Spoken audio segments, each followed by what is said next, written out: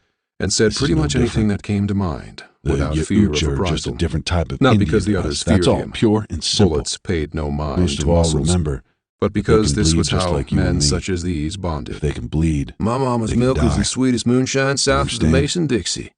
both Johnny Conroy Boy and replied. Husker John nodded. He but was Mopes Cracker looked Jack's opposite doubtful. in every way. Pope grabbed him and shook Short, him. Mopes, fast, and sneaky. did you hear me?